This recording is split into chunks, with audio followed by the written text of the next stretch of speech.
away at how genius it was, but yet still being simple. Like, it's not an overly complicated thing, but it's something we haven't thought about before, you know? But we're Oh, always looking for ways to like preserve and cherish our loved ones. And I think we tend to overcomplicate things, right?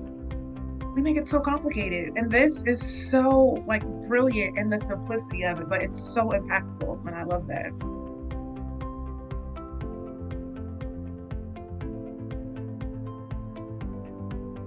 I think that's such a good question because nowadays, like our generation and like the generations that are even younger than us, we're always joking about how nobody has photo albums anymore, you know?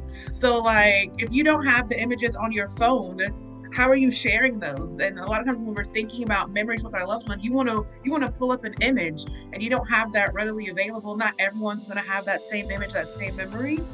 So I think it's so good to like have a product like this that is easily like dispersible to everyone. So you're just like, oh, y'all remember that time at the cookout when, granddad did this? Then like everybody can recount that memory because like everybody will have access to that link.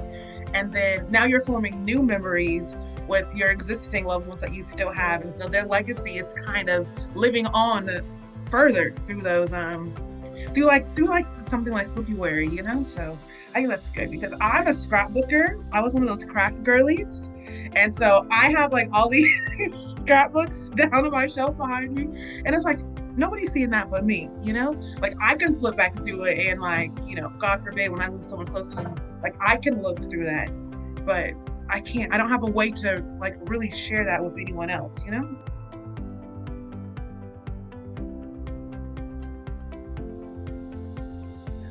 And I think you said it perfectly with it being curated because you are literally now able to tell a story. Like you're narrating the story of their life, of their legacy, of, how they made someone feel, the impact they left on the world. So you can really tell that narrative through, something like Flipuary, where, before if you just put a picture on a flyer, that's not really saying much, and generally when you see things like that, they don't even make you feel good,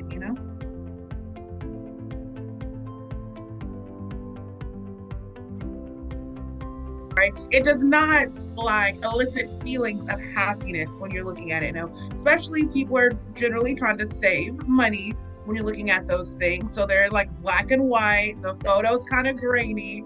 And when you see it, like that sets the tone to like further bring the mood down. It's depressing when you see your loved one reduced to this black and white image on a piece of paper. It doesn't make me feel good.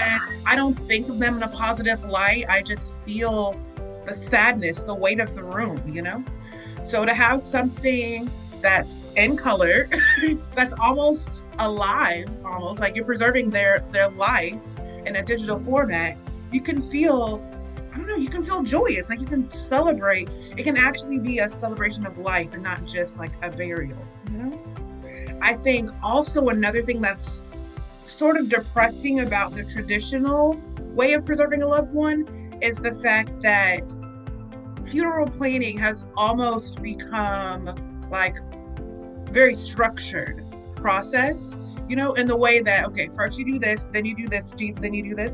And there's not a lot of thought that goes on. We're kind of like doing things on autopilot with the plans.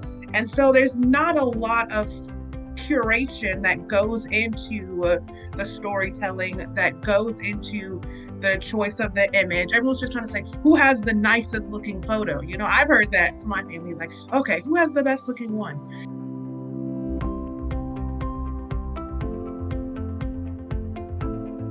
The fact that something like this exists, we're now putting storytelling at the forefront of the planning. So the fact that you can choose how many pages you want, choose the narration, choose the videos, like you said, it's not limited to pictures. Like you can put a video on there. I know so many of us especially have that one crazy video that no matter how many times you see it, like everybody just starts laughing and smiling,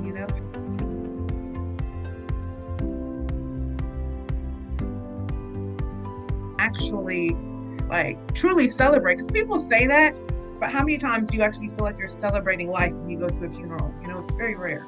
When you read in the program and it says they're survived by, the wife, the child, and it feels very morbid and drab, and a lot of people aren't reading that, but to actually visually show that, like, here's who's left, here's who's carrying on that legacy, who's preserving these memories, like, here's the next generation that they brought in and that they've impacted, like, that makes you feel good. And then when you leave feeling motivated and like you leave feeling loved and connected to your families instead of feeling like you were brought together for such a morbid occasion, we can actually make this feel more like, the family reunion vibes, in the best way, under the worst of circumstances,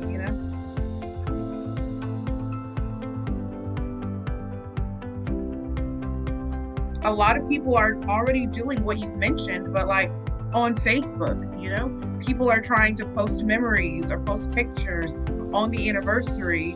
And then you're always going to have those people like, oh my God, what happened? And then, drama can ensue. So having a designated safe space for your family, for your loved ones, for only people who have access to it, like, so you're protecting their memory and their legacy, like, that is just truly valuable.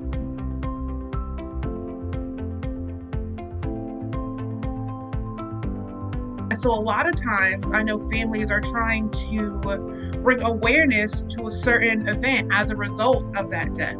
So having the ability to link to a charity, or maybe you're starting a scholarship fund, so that those kids can pay it forward for the next generation. So taking something like that can really cloud their life already, and to be able to link to something more positive and upbringing, I think, again, goes to our theme of being able to celebrate the life. And it is a great point, too. It doesn't have to be heavy. It could be fun. Like you said, some people have some very interesting hobbies. A lot of family members wouldn't have even known them. And now to have a link here, now you have a way to connect with that person on a deeper note. Because, I didn't know they had this hobby. Now maybe I want to do this hobby, or let's donate towards, their family members being able to continue the hobby.